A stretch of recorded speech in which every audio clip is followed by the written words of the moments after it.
1 acre 30 send நம்ம வாயலூர் ஆயப்பாக்கத்தில் உங்களுக்கு ஒரு ஃப்ரீ சர்வீஸ் போரோடு இருக்குது. புஞ்ச நிலம் தான், ஃபுல் ஃபென்ஸ்டு. உங்களுக்கு ஒரு பக்கம் காம்பவுண்ட் வால் ஃபுல்லாக ஃபென்சிங் இருக்குது வித் நம்ம கேட்டோடு வரும். உங்களுக்கு நமக்கு வர road village road, cement road தான். உங்களுக்கு மெயின் ரோட்லேருந்து பக்கம், ஆனால் நமக்கு கொஞ்சம் வில்லேஜ் உள்ள போய் வரதுனால ஒரு 1/2 கிலோமீட்டர் வரும் அந்த ப்ராப்பர்ட்டிக்கு சுற்றி வரணும். அந்த கார் நிற்கிது பார்த்திங்கன்னா இதான் ரோடு உங்களுக்கு வரும். ஆக்சஸ் பண்ணோன்னா இந்த கேட்டு வச்ச இடம் தான்.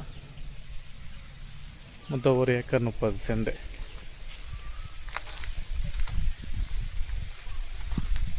நல்லா புஞ்ச நிலமாக நம்ம நிலத்தை சுற்றி பார்த்தா தோட்டம் தான், தென்னந்தோட்டம், மாந்தோட்டம் அதுமாதிரி தான் இருக்குது. நல்ல ஒரு ஃபார்மிங் பண்ணிடுறவங்களுக்கு நல்ல ஒரு வில்லேஜ் உள்ள பக்கத்துலேயே வீடுங்களாம் இருக்குது. நல்ல ஒரு அட்மாஸ்பியர். உங்களுக்கு இங்கேருந்து ஈஸியாக பார்த்திங்கன்னா கரெக்டாக ஒரு 3 கிலோமீட்டரில் ஈஸியாக உங்களுக்கு லொக்கேஷன் ஆகிடும். பாலா ரிவர் பார்த்திங்கன்னா அப்படியே ஆப்போசிட்டில் உங்களுக்கு பாலா ரிவர்.